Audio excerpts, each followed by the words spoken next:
নমস্কাৰ মই ৰাকেশ দাস আজি আলোচনা কৰিব বিচাৰিছো যিসকল ব্যক্তিয়ে সভা সমিতিত যোৱাৰ আগতেই যথেষ্ট পৰিমাণে নাৰ্ভাস হয় মনত ভয় লাগি থাকে বা মনত একেবাৰে সাহস নাপায় মই তেখেতসকলৰ বাবে আজিৰ এই ভিডিঅটো মই প্ৰস্তুত কৰিছো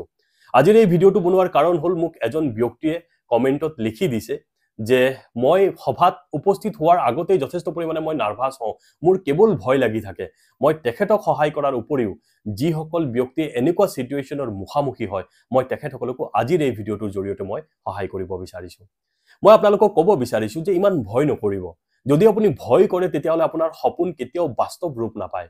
ডক্টৰ এপিজে আব্দুল কালামে কৈছে যাৰ আত্মবিশ্বাস নাই এই গৰাকী ব্যক্তি কেতিয়াও আগুৱাই যাব নোৱাৰে দুৰ্বল মনৰ মানুহ কেতিয়াও আগুৱাই যাব নোৱাৰে মই এনেকুৱা ভাবি লম যে আপুনি এগৰাকী দুৰ্বল মনৰ মানুহ আপুনি কিয় ভাবি লৈছে যে মই নোৱাৰিম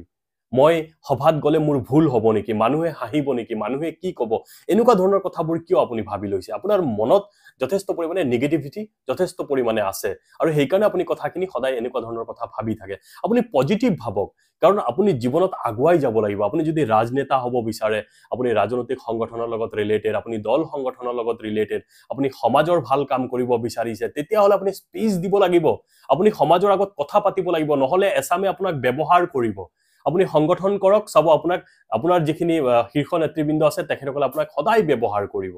ৰাজনেতা যদি আপুনি হ'ব বিচাৰিছে ৰাজনীতিবিদ হ'ব যদি বিচাৰিছে আপুনি চাব সদায় এই মিটিংত গলে চাব আপোনাক চকী লগাব দিব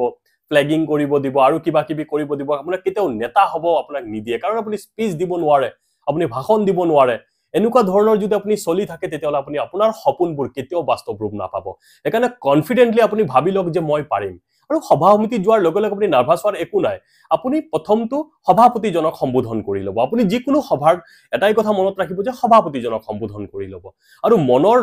যদি আপুনি মনত একেবাৰে ষ্ট্ৰং কৰিব বিচাৰিছে বা আপুনি প্ৰয়োজন হলে মোৰ লগত আপুনি যোগাযোগ কৰিব যিখিনি কথা মোৰ ক'বলগীয়া আছে মই আপোনাক যিখিনি জানো মই এইখিনি আপোনাক অৱগত কৰিব মই চেষ্টা কৰিম কিন্তু আপুনি এটা কাম ভুলটো নকৰিব যে মই নোৱাৰিম এই শব্দটো আপুনি ভাবি নলব কাৰণ কোনো এনেকুৱা ব্যক্তি নাই যে ভুল কৰা নাই জীৱনত আজি ধৰক ডাঙৰ ডাঙৰ বিধায়ক আজি মন্ত্ৰী মিনিষ্টাৰ আজি ভাল ভাল মানুহ সকলো মানুহ ভুল কৰি কৰি গৈ পেলাই এইটো স্থানত উপনীত আজিও চাব আপুনি ভালকে যেতিয়া আপুনি নিউজ চাব তেতিয়া আপুনি দেখা পাব যে চাব ডাঙৰ ডাঙৰ মন্ত্ৰী বিধায়কৰো ভুল হৈ আছে কথাবোৰ আৰু ইহঁতে মানে এইবিলাক ইমান ভাবি নাথাকে আৰু আপুনি যদি ভাবে যে মই সভাত কথা ক'লে ভুল হ'ব নেকি এইবিলাক মানে আপোনাৰ এটা ভুল চিন্তাধাৰা এইকাৰণে আপুনি কনফিডেন্টলি ভাবি ল'ব যে মই সভাত মই কথা ক'ব পাৰিম আৰু মাজে সময় যেতিয়া আপুনি সময় পাব আপুনি কিতাপ অধ্যয়ন কৰিবলৈ চেষ্টা কৰিব কিতাপে মানুহক যথেষ্ট পৰিমাণে এক পজিটিভ মানে চিন্তাধাৰা আপোনাৰ মনত আপোনাৰ বৃদ্ধি কৰিব আৰু আপুনি যথেষ্ট নতুন নতুন কথা শিকিব পাৰিব যেতিয়া আপুনি জানিব যে এই বিষয়টোৰ লগত এই বিষয়টো ৰিলেটেড হৈ আছে তেতিয়া আপুনি কথাখিনি সুন্দৰকৈ উপস্থাপন কৰিব আৰু সদায় চাব যিসকল ভাল ব্যক্তি আছে